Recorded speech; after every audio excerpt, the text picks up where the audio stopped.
Hey everyone, Brian here from Vintage Classic Specialist. Happy Thursday, everyone. It is time for another episode of Day in the Life of Vintage Classic Specialist. So, great results on this one on the dyno over at Roth Vintage. I will come back to that and I'll show you the dyno sheet and we'll talk about what happened. But super happy. This thing definitely has exceeded expectations. So, give me a few minutes, I'll come back to that. So, why don't we talk about orangey here first? I went ahead today and put in actually, back up a little. I picked up a new master cylinder today for this one. So if you follow the channel, you know that I had installed a new German ATE or ATE. I'm never sure if you're supposed to pronounce it like a word or say it like an acronym. Anyway, I'll just call it an ATE. German master coil, what am I saying? Master cylinder. Let's try that again. And it felt spongy and it sucked and it didn't have any pressure. And I just had one like that, an identical one on a 66 Ghia recently that was defective. So seems to be the same thing here. So thought I would go ahead and try a Brazilian one this time. Rafa, I know, has used a lot of Brazilian ones in the past. He said he's never had an issue. So that is good enough for me. And we have used, or I've personally used Brazilian ones in the past. I've also never had an issue, and the German ones are like twice or more as expensive, and I'm not sure, other than people love saying they got a German this or German that, I don't know that there's any real practical difference, guys. If I really thought there was. Anyway, and honestly, in this case, the German one, those guys seem to be having a massive quality control issue or something. So I'll just leave that at that. But anyway, I went ahead and installed that one. So it's all tightened down. The brake push rod is in and adjusted. The lines are on.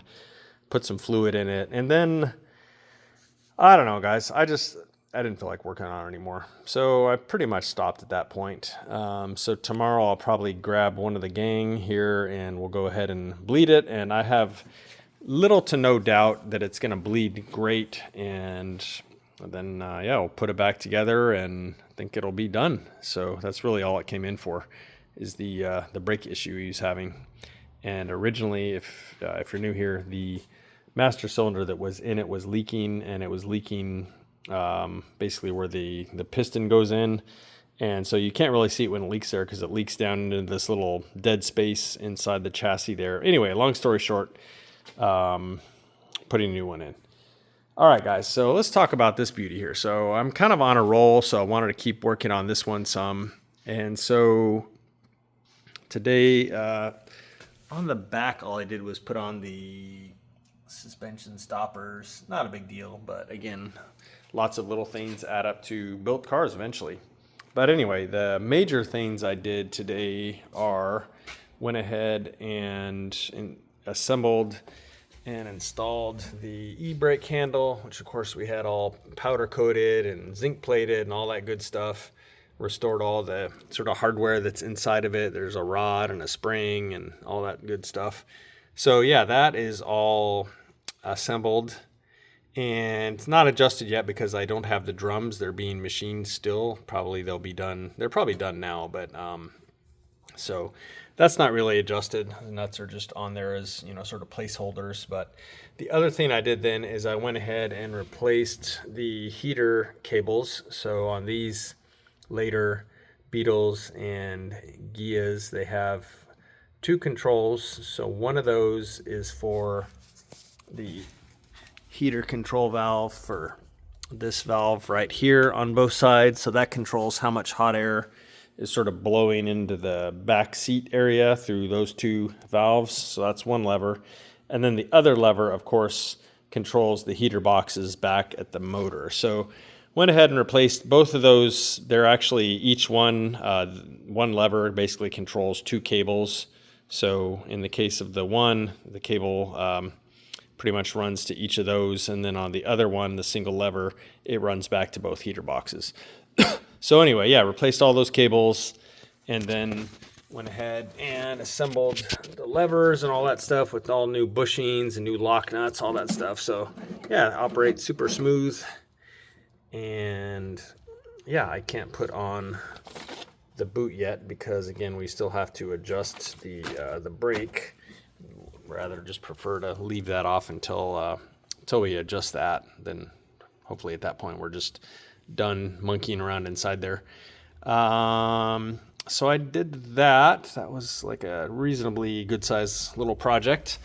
And then turned my attention back to the front suspension here. And I picked up tie rods for it and a steering damper, so you can see all those things installed there. So front suspension and steering is starting to look like, you know, a more or less complete setup here. Also went ahead and installed the steering coupler flanges, so that one and that one, which I had restored previously. New steering coupler disc, of course, new hardware. So that's all installed now.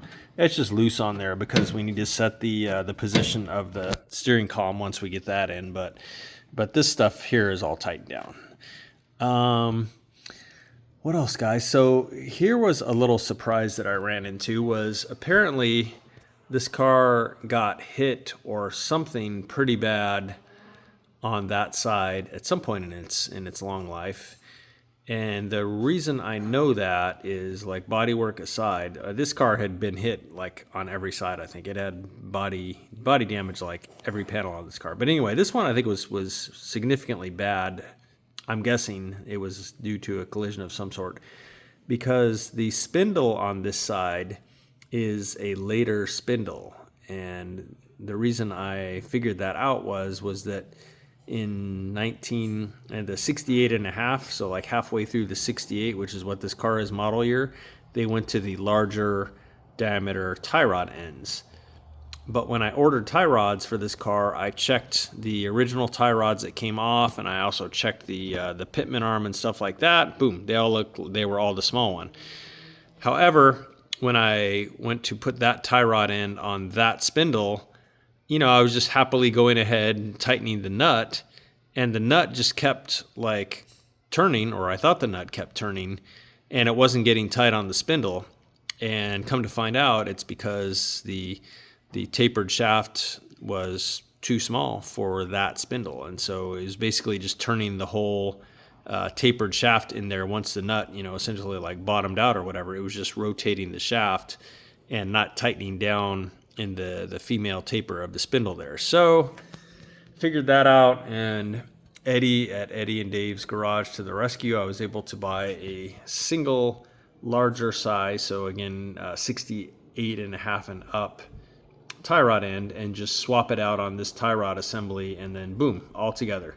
So yeah, you never know what you're gonna find on these cars, guys. There's always little weird stuff like that, but you know, it makes it kind of interesting, and it's kind of fun in a way that you can piece together the history of these cars. Like, again, I kind of know that it had a pretty bad wreck or something on this side, because there would really be no other reason to replace that spindle other than the car got smacked so hard that spindle got bent or otherwise destroyed. I really don't know any other reason you would replace a spindle. I'm sure there are, but anyway, that seems like the kind of the main one. But anyway, yeah, so steering is on, and I think those are kind of the major things that I did on this puppy today. Oh, well, one other thing is I went ahead and I pulled out the shifting rod out of there, and of course the shift bushing, which again is the little one that resides right there, was just in like a million pieces. There was almost none of it that I could even see or identify. So it was totally gone. So I will be popping by Washburn's Metal tomorrow and picking up one of their bitchin' indestructible Delrin ones, and of course popping it in. I took the shift rod out all the way, of course, and I already cleaned it and applied a coat of clear to it, which is usually how we treat those, just to kind of preserve them after wire brushing it and getting it to look a little better. And so, yeah, that was kind of the other thing I did, was go ahead and pull that out. Okay, so without further ado, let's talk about this pup. So Brian Roth came by this morning and picked this motor up. And actually, let me back up a little bit. So I think I mentioned on the channel yesterday that when I was running this motor on the test stand, and I was kind of kind of seeing how the throttle responded, not just to you know, like cranking the throttle like this, because when you do that, all you're really testing sort of is the accelerator pump. So what I did on the test stand that I hadn't really done was I sort of started like easing on the throttle, like more and more and more. And when you do that, you're not really applying much accelerator pump.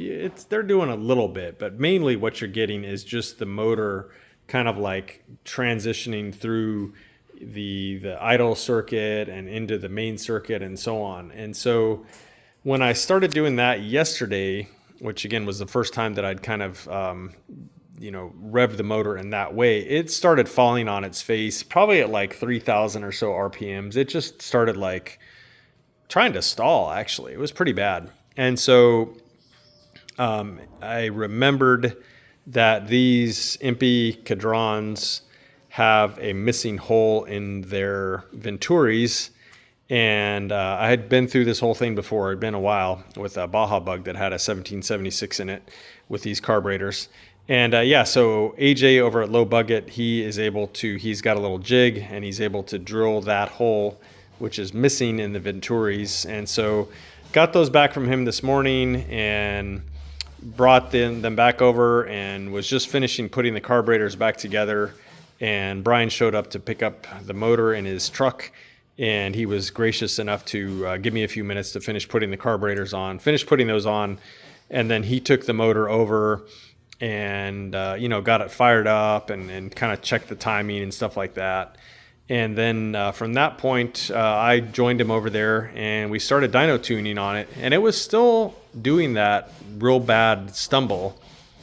And so the first thing that we did was to increase the main jets. I think they were 130s, and Brian went ahead and drilled those out to, I think we ended it at like a 140. And that, like, I don't know, maybe like 90% took care of that stumble. And then the next thing was to pull out the idle jets, which oddly, guys, with my jet gauges, which are the exact same manufacturer and stuff as Brian's, I measured the idle jets at a 55, which is what they're labeled. But with his particular set of idle jets, of jet gauges, the 55 wouldn't really go. So I don't know. I guess there's some variation in those jet gauges too, which is kind of annoying. But anyway, so he went ahead and opened those up a little bit to be like a true 55 or maybe even a hair bigger. That seems to have taken care of that stumble, flat spot, whatever you want to call it. There will be some more tuning probably to do of the motor once it's in the car, because you can't really 100% sort of simulate everything on the dyno that you get driving it. And, the motor is loaded kind of differently and stuff like that. So I'm pretty sure it's going to be good. But again, I may have to go and tweak the jetting a little bit more, maybe mess around with the ignition timing a little bit more. It may want a little bit more timing or stuff like that. But without any further delay, why don't we go ahead and look at the dyno sheet here. So he only went out to 5,000 RPMs. Well, put this down so I can talk and have a hand here. And so the red one is horsepower, the blue one is torque. And so I know you guys are all wanting to know what the peak numbers were.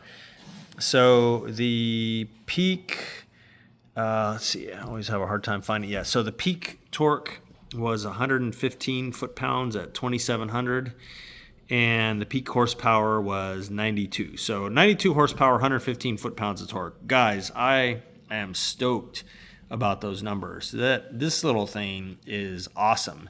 And look at how relatively flat that torque curve is. I mean, the thing's got over 100 foot-pounds of torque all the way out, almost to $5,000.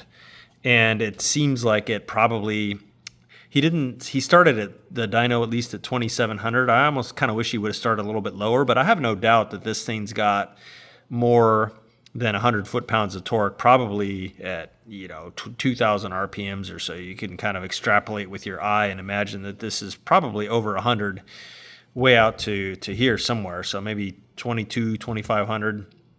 And then again, kind of eyeball extrapolating, I think it would have pulled a little bit more horsepower too. We probably would have made it maybe to, I don't know, 95. It's hard to say how much this torque curve was just going to like fall off. out here. But anyway, you know, this is going to be pretty much the range in which the car is driven. And so it may have a little bit beyond that. It may have a little bit of torque below that.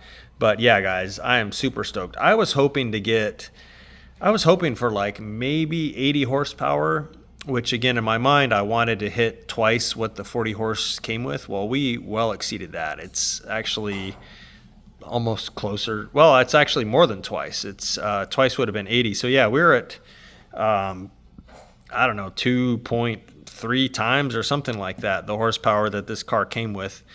And the torque, I saw a couple different numbers, but I think the stock torque on a 40 horse was like maybe 60 or 65 foot-pounds of torque.